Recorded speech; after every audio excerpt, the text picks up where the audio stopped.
chapter 15, this is the parable here. Jesus is talking about the lost sheep, the lost coin, and he talks about the parable, the story of the prodigal son, the lost son. The scripture says he would fain have filled his belly with the husk that the hogs did eat. I want to preach to you this morning on the husk and the hogs. Sin will reduce you to the level of the hogs. It'll take your journey into a far country. You talk about a bad road trip. And what satisfies the hogs will never satisfy you. There are many testimonies in this house of those that was looking for satisfaction. It was more than a song that said, I can't find no satisfaction. They was looking for love in all the wrong places. They was looking for answers, and they was looking for joy and fulfillment that they never found. Time would not permit me this morning to go down through each row and have folks tell of where they went to on their long journey. The Bible tells us that the younger son gathered it all together and he went off on this journey. I found out this week after studying again this wonderful parable that it was possible, because I've always thought how rude of the young man. But the Gentile law made it available that when a young man became of age, he could go to his father and he could say, I want my inheritance and I want to go spend it the way I feel that it needs to be spent. What would happen is they would have a court. And if the judge ruled that the father had been unfair and was mean to the young man was given permission to go and to take his inheritance and to flee. It's in the Gentile law.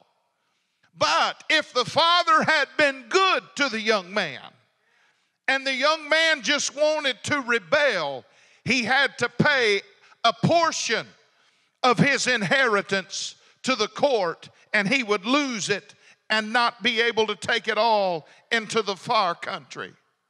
The Bible tells us about this young man, and no doubt his father was a good father. And no doubt he didn't even wait to go to any kind of court, but the father gathered together what was his and gave him that portion, and he took off into the far country. The Bible tells us that he spent it all. He spent it all. And while he was there, he came to himself. Retracing your steps is never easy. Going back and picking up the phone and texting somebody and saying, I'm sorry, Pastor.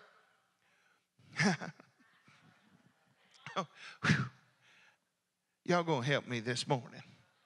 Going back down the road and saying, I'm sorry, I shouldn't have said that. Going back down the road and saying, you know what, friend, I'm sorry, I shouldn't have spouted off right there. I was out of order. Going back to your spouse or to your child and saying, I'm sorry, I acted out of anger. It's never easy. And when you go far, far down the road and you take a far journey like this young man did, and all of a sudden you wake up and realize you're in a far country, it's not easy to retrace your steps and to come back home.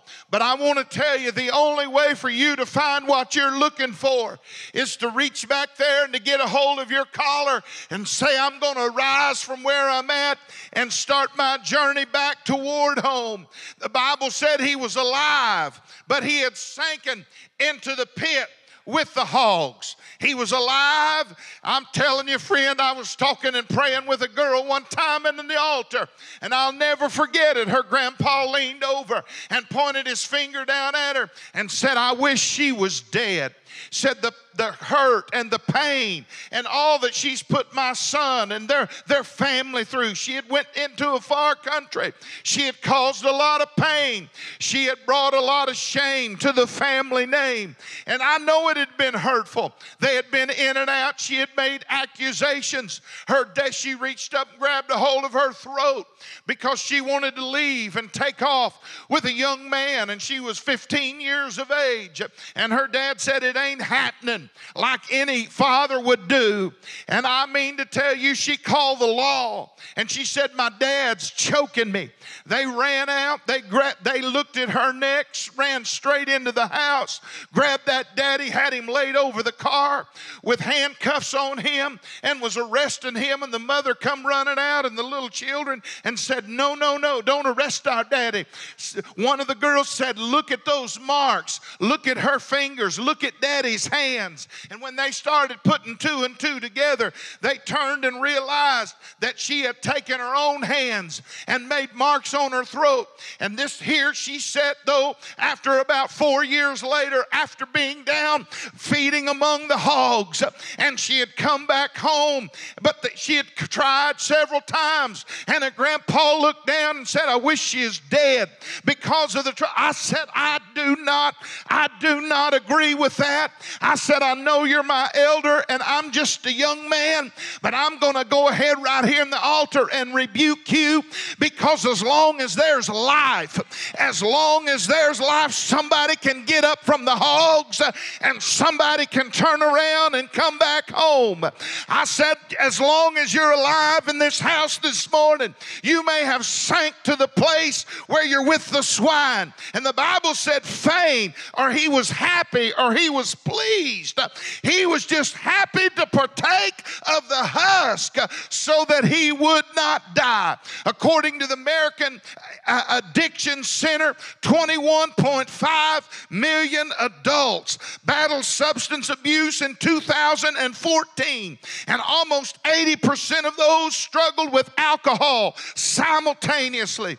The Drug Abuse and Addiction Center said that the cost to the American society in 1 year, 2014, was over $200 billion in health care, drug abuse and addiction, and criminal justice and legal and loss to workplace production. I'm telling you, there's a vice that is destroying men and women, that are destroying families, that are destroying souls. Not far from here, my neighbor was a policeman in the city of Plano, Texas. He said, when I moved here, I'd always heard about Plano. It was the upper echelon. It was supposed to be the place of the elite. He said, I moved in there. He said, can I tell you that in our city, he came and he brought his badge. He brought his pistol and he held them out, and he said, would you please pray over these? He said, because I realize I'm going into a society where young people are hooked on heroin and cocaine. And he said, they may have all of the finances, but their lives and their children are being destroyed by things that the enemy and vices and controls that are destroying. I'm telling you, the enemy comes to play for keeps. I tell you, the husk will never satisfy. I said, they'll never satisfy. They'll never pacify the craving. It drives a victim to the pig pen of crime, and then for the ladies into prostitution, and for men into sexual activities that they never dreamed that they would be involved in, but all of a sudden they became addicted and found themselves in a pig pen. And they said, I would to God, I don't know how I got here. I'm telling you, it's little by little. You need to hear me in this house this morning. I said the husk will never satisfy. They will never satisfy your soul. Oh, it's an exciting journey. Nobody said it wasn't. The Bible said there's pleasures in sin for a season. Oh, I know it's a ride. It's fun. You have it all. You take it all. You go ahead and go do your own thing. But you hear me right now. It's an expensive journey. The Bible said when he had spent all, he took all of his inheritance. And he didn't take him long to spend it all. I believe that his father had given him what he needed to not only live on, but to retire on. But he had spent it all in just a few days.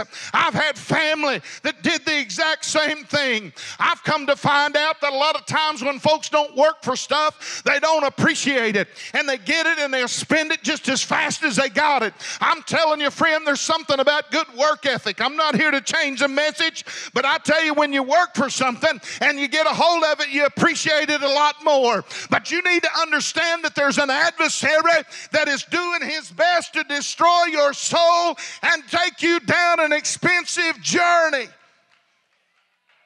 Go ahead if you want to. Make fun of the preacher. Make fun of the church. Make fun of the saints. But that road always leads to the husk. I said the road always leads to the pig pen. You're going to find yourself in the middle of the hogs.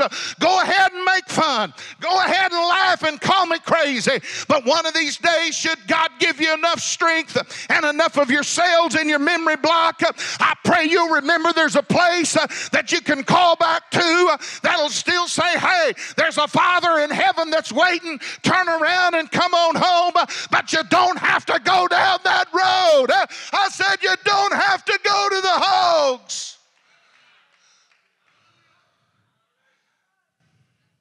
That road always leads to the husk.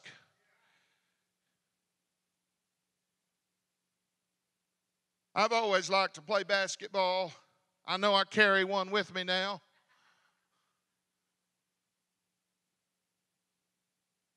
I was in a gym not too long ago. Believe it or not, Jim and I are pretty good friends. Old gymnasium. And I had another friend that was there. And he was an older pastor. And we was playing, and we was wearing these boys out. I love that. Does they think because I'm fat and old that I can't play anymore? They said, I'll tell you what we'll do. We'll play you full court. That requires running. I said, if we can beat you in half court, we can sure beat you in full court. He said, there's no way you'll beat us in full court. Brother Morris, I came down the first 2 times, pulled up top of the key, hit 2 threes right off the top. It's 6-0. We beat them 15-3. They walked out of the gym. I walked over to the house and got in the bed. Then he said, don't say a word. I moaned and groaned and cried. But I went into a gym and I took my billfold out when I was a teenager. I put my tennis shoes in the locker. Brother James, I slid my wallet in under my tennis shoes. And I had $60. Now, in 1983, $60 was about like $300 right now, at least. I come out. I grabbed a hold of my cowboy billfold. You know, them cowboy billfolds had the little, some of you don't have a clue what I'm talking about. Used to get your name embroidered. Went with my belt, had my name embroidered on the back. I opened that thing up. Billfold was there. My driver's license was there, but the $60 was gone. I remember filing the police report.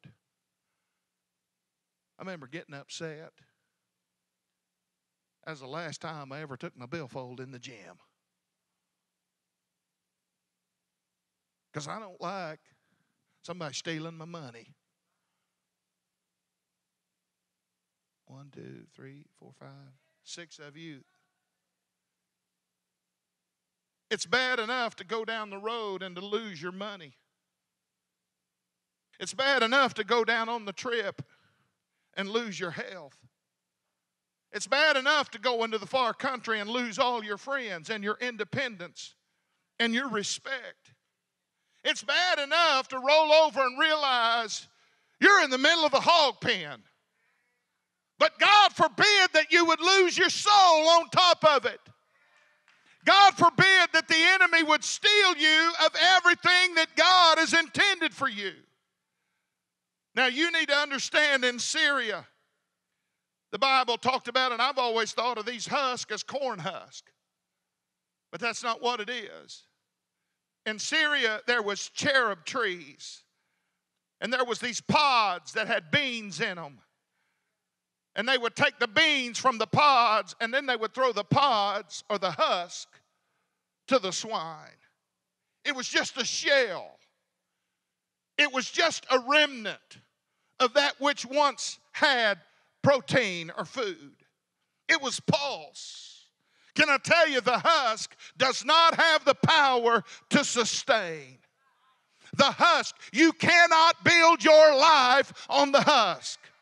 You cannot build your marriage on the husk. You cannot be, your home will never sustain being alive by staying on the husk. No amount of winnings at the WinStar will satisfy you. I'm telling you, the husk will not satisfy. God forbid that born again people of God are going down to WinStar. Woo! You'll never be satisfied.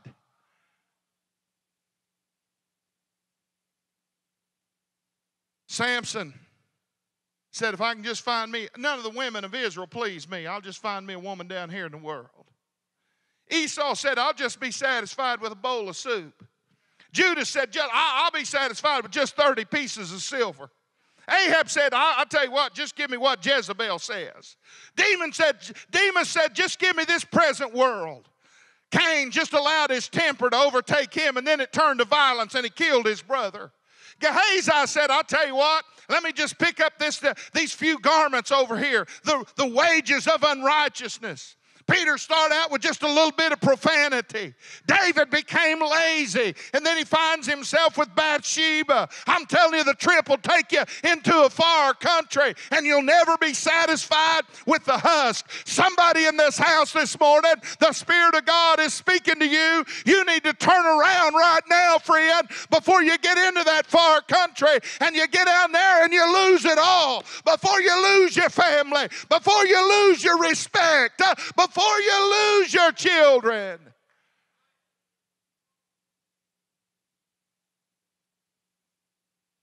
The evidence is in. The jury has just reached a verdict. If you go into the far country, all you're going to have is the husk and the hogs. You'll try to fill yourself with everything else. Jesus is traveling down the road, and he runs into a woman at the well. And Jesus looks at her and said, give me to drink. She said, what are you, a Jew, going to ask me, Samaritan, give drink? He said, if you knew the water that I had to give you, you'd be asking me.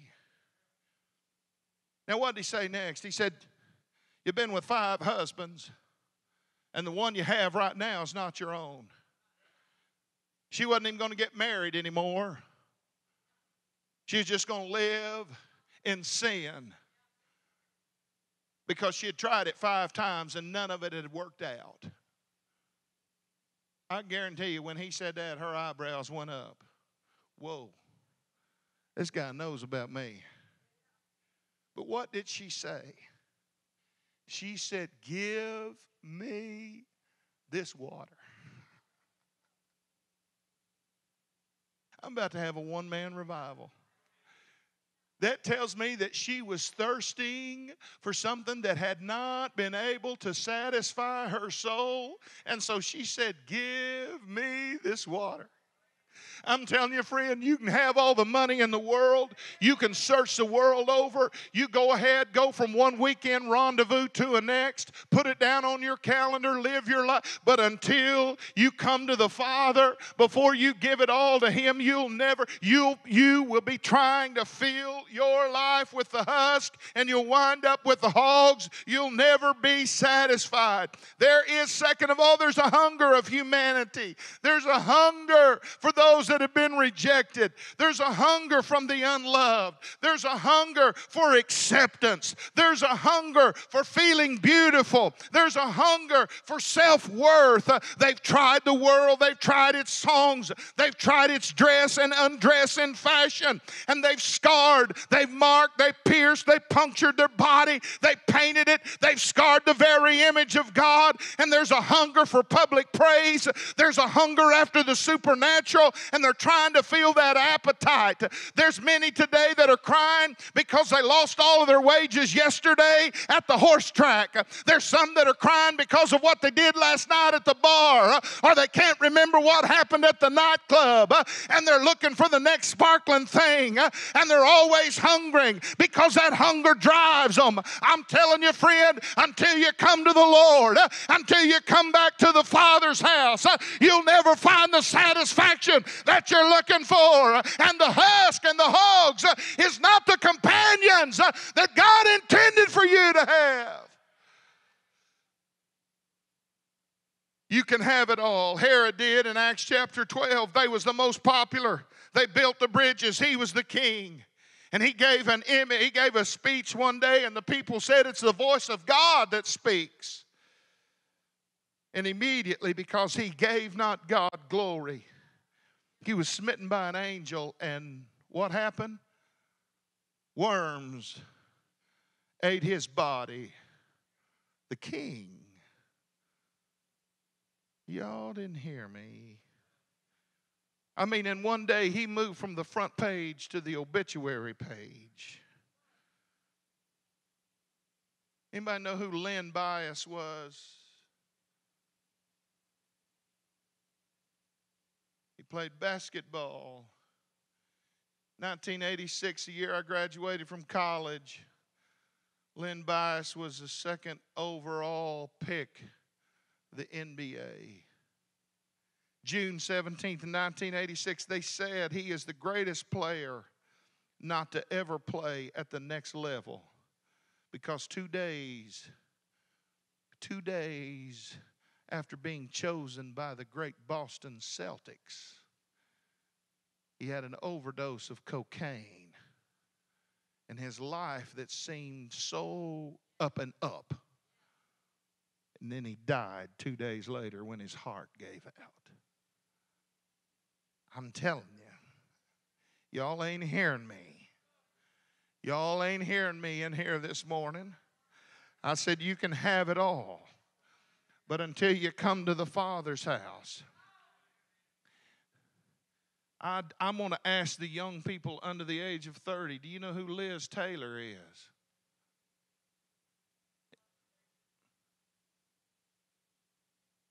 How many of you under the age of 30 know who Liz Taylor is? Donnie, you're not under 30. Got 3 hands. For a little bit, Elizabeth Taylor was known by everybody. Elizabeth Taylor was the movie star. Did you know she was married 8 times? Because she was searching. Y'all ain't hearing me. She was searching. She was looking. I'm telling you, friend, and every time it left her disappointed, left her heart broken. Hosea chapter 12 and verse 1 said, Ephraim feedeth on the wind. It's popular one day and it's gone the next. Isaiah 44 and 20 said he feedeth on ashes. Yesterday he was eating at the Father's house, but he forgot all about that and said, I'm going to do my own thing. I'm going to do what I want to do. Daddy don't know what he's talking about. I'm preaching to somebody in here this morning. Daddy don't know. The preacher don't know what he's talking about. I'll do my own thing. And he took his journey into the far country, and there when he wasted it all, he wound up with the hogs, and he's eating the pods. He's eating the husk. He's eating what's left over. I mean, this is what's going to go. And when it comes right down to it, in the middle of the famine, the owner cares more about the hogs than they do him. Can I tell you, go ahead and make fun of the church world. I know we got problems, but I'll tell you this one thing. I can guarantee you we care more about you than we do your car. We care more about you than we do your cows. And I'm telling you, friend, when you get into the world, they'll be your friend as long as you got something to give them. But when it's all over and it's all said and done and everything has been used and abused and you're laying there on the trash heap by the hogs, they'd rather see the hogs live than they would to see you live, because they don't want you to take away from their finances. But I want you to know there's still a God in heaven. Hallelujah. I didn't come to leave you among the husk and the hogs this morning, because God never intended for you to eat the husk. I said God never intended for you to eat the husk. What did God intend for you to partake of? I said He's got a fatted calf. He never meant for you to eat the husk. He's got a fatted calf.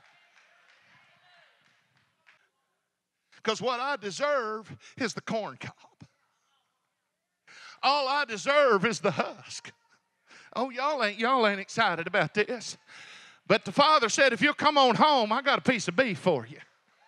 You'll never be satisfied just chewing on. Now, you can take that old cob, you can paint it purple, you can put a little clothes on it, you can even tie a little ribbon around it, but it's still just an old cob. It ain't going to satisfy. You can go ahead and dress it up any way you want to. Go ahead and pour your little salt and pepper on it. Just chew away on it. I'm telling you, friend, you're going to be sitting right there with the hogs trying to eat it. But I'll tell you, if you'll come to the Father, He's got He's got a table prepared. He's got blessings prepared for you. All you need to do is understand, I need to get up from where I'm at. I need to arise from where I'm at. Hallelujah. There's a fatted calf. He'll take your loneliness and He'll give you love. He'll take your famine and He'll put you at a place at the table. He'll take your failure and He'll give you forgiveness. You can stay with the husk if you want to, or you can come on home to the fatted calf. You can make a choice today in which place you want to be.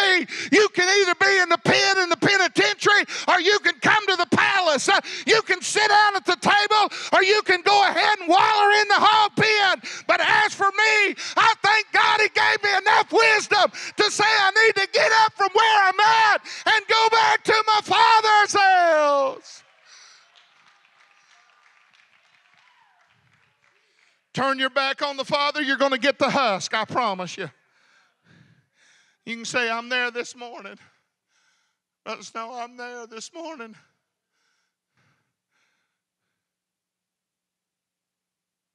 I'm there. I'm there with the hogs. I'm trying to satisfy myself with a husk.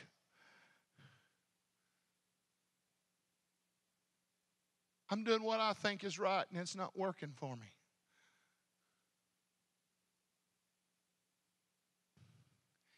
Turn around.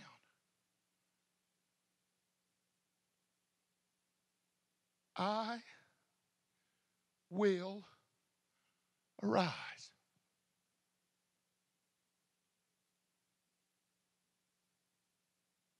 I'm tired of the husk and the hogs. I'm getting ready to get up from out of this place that I'm in.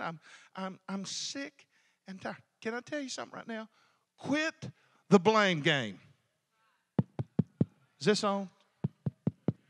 Quit the blame game. Are you hearing me?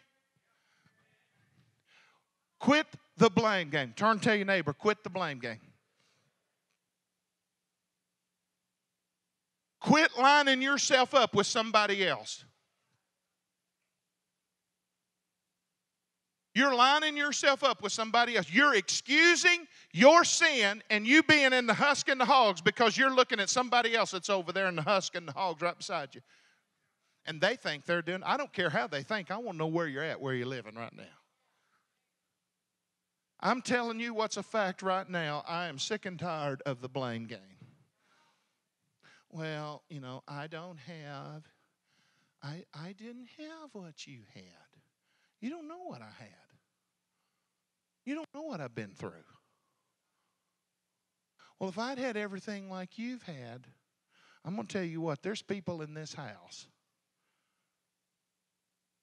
that like Audie Murphy, have been to hell and back.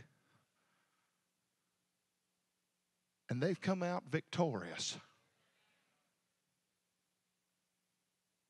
I had a young lady that would bust into this place and hit the altars and many times lead the church in worship, who was being sent into Dallas at the age of 15 by drug addict parents and being sold into prostitution.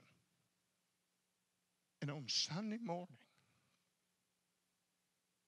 after being abused on Friday and Saturday night, would get up and shower and come into this place and start crying and throw her hands toward heaven and begin to worship God that He had kept her alive. And one day I found out about it and we put a stop to it.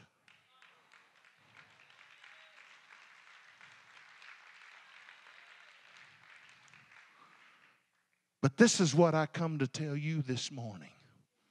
I'm sick and tired of your excuses as to why you don't turn around and get in here and serve God with everything that you've got. Because there's people that have been through a whole lot more than you have. And they made up their mind, I'm tired of the Husk and the Hogs. I'm going to go back to the Father's house. And I'm going to pull up a chair and sit down at the Master's table. Hallelujah. I refuse to allow the enemy to destroy me. I refuse to allow the enemy to hinder me over things I cannot control or over things of my past. Well, my dad did this, or well, a church did this, or somebody did this, or somebody did that. I noticed when I read this passage of Scripture, the young man did not look for any excuses. He did not blame. He probably knew how his older brother was going to be before he ever got home. I know how he acted before, and I know when I get there, my older brother, he ain't going to accept me. But he didn't say nothing about his older brother. He said, I will arise and go back, and this is what I'm going to say. I'm going to say, I have sinned. Not my brother. It wasn't my brother's fault. It wasn't daddy's fault. It wasn't because mama wasn't around. I have sinned. And when you put on your big boy britches and you say, listen, it's not them, but it's me. It's not somebody else, but I've come to the place where I realize I need God to help me. And I take the blame for myself. I have sinned. And God can work with that. I have sinned. And he started putting one foot in front of the other and retracing his steps. Oh, hallelujah.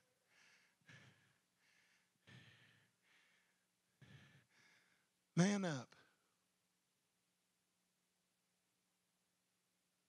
Well, I went through a hard time in my life. A lot of us have. I'm not looking for reasons to quit.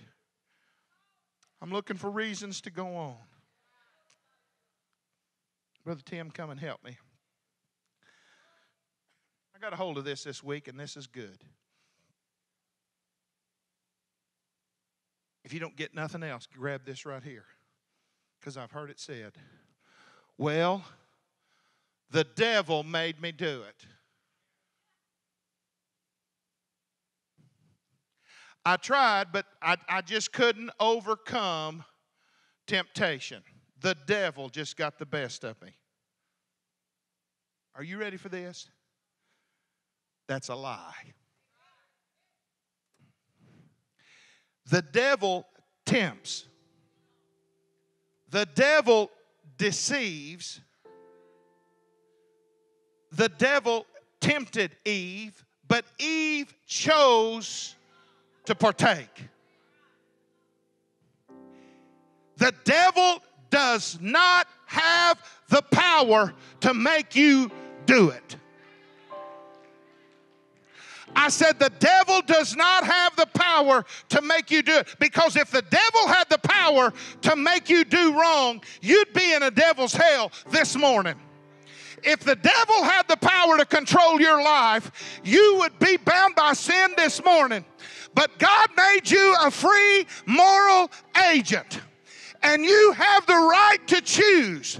You can either choose to listen to the lie of the devil that says, I can't get out of this, Husk. I'm going to be with these hogs the rest of my life. Or you can say, there's a God in heaven who's made a way for me, and I refuse to allow the enemy to deceive me one more day. The decision is up to you, friend, and you can come home. The devil didn't make you do it. It's time for you to turn your back on the husk, because there's a Father that's waiting. Hallelujah. Oh, I love it. I love it. I love it. He's sitting there, and all of a sudden, I believe he's looking down that long road. He's looking down that road. He's just waiting. Come on in, Dad.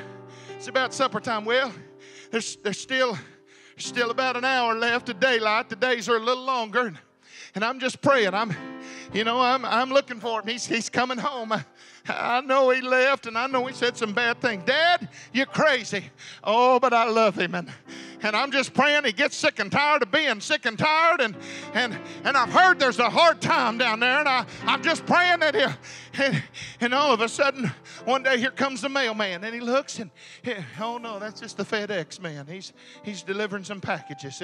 He's bringing the knives, and he's bringing the shoes, and oh, here comes somebody else. Who's that? No, that's just the cleaning. I just had that robe stained, and I just had it all pressed, and I just hang it over here in the closet, and get the knife. You keep that right over there. I'm still looking for somebody else, and all of a sudden, here comes somebody down the road, and he stooped over, and he's got rags on him, and he's got the stench of hog on him, and he's a-crying, and his tears, there's streaks down his cheeks where the mud has had to part, and he's hungry, and his stomach's growling, and the father looks, and he sees him while he's a long way off, and he takes off running toward him, and he begins to rejoice, and he meets him halfway, and he throws his arms around me, and he helps him the rest of the way in. I tell you, you can trade your rags for a robe this morning. I said you can trade your rags for a robe. You can allow yourself to be pulled up to the master's table. You can leave the husk and the hogs.